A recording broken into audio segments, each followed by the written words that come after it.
Let's play like we did last week, boys. Here we go. Go Blue. Hello and welcome to On Tap Sports, the channel where we cover all the sports all the time. And let's get right into it. Washington versus Michigan at the Big House under the lights, 8 p.m. Eastern Standard Time kickoff. Over under 48.5. Michigan favored by 7. Tonight's video, real quick, is going to be my college football picks. It's going to be a surprise, guys. It's pretty fun. I got a little bit of a comedic twist to it. I think it's going to be good. I don't know. In my head, it's good, so please do consider checking that out. If you're a Michigan or Ohio State fan, go ahead and check out how Ohio State and Michigan fans watch week 1 college football games. It's funny, it's hilarious. I think you're really going to enjoy it. I'm really going to try to boost that video and those type of videos because I think they're going to be the heavy hitters and what makes this channel a little bit more fun moving forward. They're my favorite personal videos. Let's get into it. 5 keys to the game. If you're Michigan, this is what you need to do to get the win here. If you're a Washington fan watching this, basically take all the information I'm saying, talking about your team, and do the opposite of what I'm saying Michigan needs to do. That's how I'm going to break this video down. Number 5, go for the kill. And what I mean by this is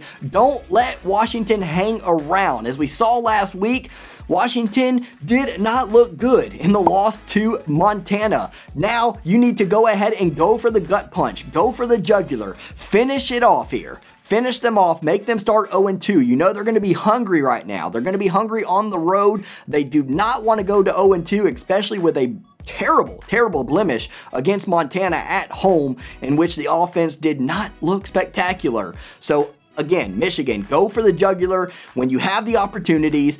And I'm worried about this. This is something that has always concerned me with Jim Harbaugh, but I'm seeing some good things after week 1. Don't want to get too ahead of myself, as Michigan fans sometimes tend to do, but it looks like Jim Harbaugh's more apt and Josh Gaddis are more apt to spread the ball out and go deep and try to have this killer's mentality, because what could happen here is we get a turnover here and there, and we start to just run the ball up the middle, up the gut, and make it boring football. I don't want that, man. Go for the jugular. Beat them. Beat them. Stay aggressive. It's going to be a different Husky team, but continue to put the pedal to the metal. Number 4, continue with the speed and space. So kind of going along with what I just said. If we drop that and we do the opposite of what we just did in week 1, we are really dumb. And all of a sudden, the fire Jim Harbaugh talks come back again, especially if we lose this game.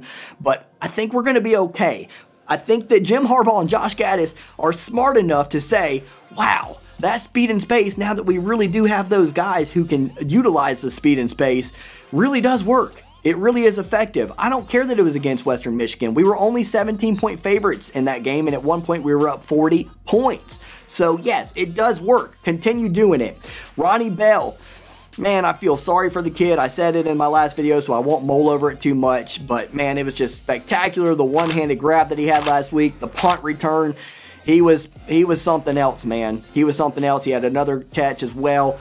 He was something else, and I just feel for the guy, but hopefully he'll come back from injury next season, ready to go, and he'll be something amazing next season. I have full faith in that. And even though you lost your best guy, I mean, I've felt for Ronnie Bell ever since that Penn State drop, because he had such a good game in that game, and he was good in general. Really like his speed. He's really sure-handed for the most part, and so it's tough to watch him go, but next year, I can't wait for him. I think it's going to be a great story, and one in his story that he'll always be proud of, and it's just another chapter, man. Let's get it, Ronnie. I'm rooting for you, man. But it has to be next man up now. AJ Henning, Daylen Baldwin, will those guys step up among some others? And we need to find out who our guy's going to be. And maybe not necessarily in this game. I'm okay with spreading the field the way Cade McNamara did. He hit a lot of receiver targets last week, and tight end targets, and running back targets. But somewhere along the line, we need to find out who our guy's going to be. It was starting to look in game 1 that Ronnie Bell was going to be that guy. Now we have to find out who's going to be the number 1, because you're going to need that, especially in Big Ten play, when you're playing against some of these better schools in Wisconsin and Penn State and Ohio State and Michigan State. We're going to need a go-to target. So let's see if we can find that. And we need to play faster than Montana did, which shouldn't be an issue. We have much faster people than Montana, and I don't know if Washington's going to be necessarily ready for that kind of speed that is going to be on display if we continue to go to it. God, we better stay with it. Number 3, the crowd. Michigan Stadium. is fun under the lights at nighttime. It should be ruckus. I know we got the bowl outward kind of stadium, whatever. There's not as much noise, but these games are usually pretty loud. And it's still a large capacity, 107,601 people, and you know it's going to be more than that. That's just the capacity that nobody pays attention to. There's going to be a lot of people there. It should be loud. We need to show up and show out. If you're going to the game, be loud the whole game. I know you're not going to have any problem with that, man. These tickets probably cost a good bit. There's probably a pretty penny, and it's a big game. Pac-12 versus Big Ten. We're going to need you. This is a huge advantage for Michigan. The pressure's on for Washington again. I know they're going to come in hungry, like I said, but the pressure is on for them. They go back all the way to Seattle, 0-2. That's not a good look, man. Especially if you don't play well against Michigan at all. You obviously didn't play well against Montana. Let's go for the jugular, like I said. Let's show out. That includes the crowd. Number 2, we have to win the turnover battle. And I know you're thinking, duh. Anybody can say that. Well, yeah, it's still, just because it's obvious and plain as day doesn't mean I'm not going to mention it. We have to win the turnover battle. Cade McNamara is much better at taking care of the football than Daylen Morris is, and that was proven last week. Well, it's not just 1 week of tape we're going off of. McNamara usually takes care of the ball in general, but yeah, Washington had 3 turnovers to Montana 0, and that was the reason why Montana won, plain and simple. Let me go over the Montana offense last week. They only had 232 yards. They were 2 for 13 on 3rd down. They were 0 for 1 on 4th down, and they had 7 penalties for 81 yards. They did not do much on offense at all. The only difference maker was their defense played well, and their defense turned the ball over. 3 turnovers out of Daylen Morris. They put the pressure on by stopping Washington's run game, and as a result, they had to go to the pass, and Morris choked. He choked. So now, what's he going to do on the road against better athletes, better players in Michigan? We're going to see how resilient Daylen Morris actually is. Michigan didn't force any turnovers last week, so I fully expect us to try to do that this game. And this is one of those games where big plays, turnovers, shots down the field, like I was talking about speed and space earlier, these are going to be huge. You're going to need these in this game. And lastly, again, another no-brainer. We have to stop the run. Michigan gave up 126 yards on 32 carries against Western Michigan. That's 3.9 yards per carry.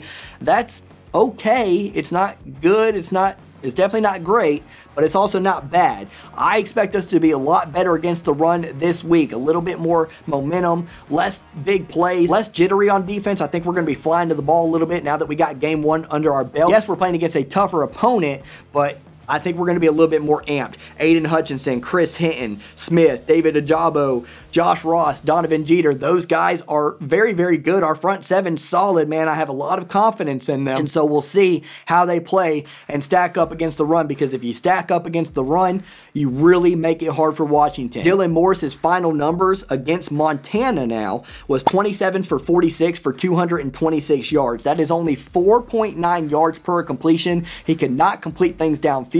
He looked rattled. He looked very much rattled, and we need to do the same thing to him that Montana did. 0 touchdowns, 3 interceptions. Tough day for Daylen Morris, and so they proved, Montana did, if you stop the run for Washington, you could really take advantage of that. And this game could get ugly. It could, if you're Michigan, in terms of winning, how much we could win by. But I don't expect it to. I think that Daylen Morris and Washington as a whole are going to be a lot better than what they were in week 1. They can't be much worse. Washington's run game was not good last week. 27 carries for 65 yards against a smaller Montana team. That's only 2.4 yards per carry. And again, one-dimensional. They had to go one-dimensional with the pass, and it really bit them in the butt. They passed way too much, 46 times. That's too many throws. You don't want that, especially when your quarterback's not the gamer you want him to be. So, final score prediction for this one. Michigan's favored by 7 points. I'm going to give us the win, and I'm going to say that we're going to cover just like Ohio State did. I think the Big Ten gets 2 big wins here over the Pac-12 and 2 decisive wins over the Pac-12. The over's going to hit in this one, in my opinion. Washington's going to play a little bit better on offense, but they're not going to be able to play better on defense. I think Michigan found something last week with speed and space. I think they're going to do it again. If they don't, expect another Fire Harbaugh video out of me, as well as Josh Gaddis. I'll be frustrated, but I don't expect it. Michigan's going to be smart here. They're going to use their speed and their talent. They're going to outspeed and out-talent Washington in this game. That's it for this one. Make sure you check out the college picks tonight. It's going to be fun. Until then, God bless, and we'll see you later.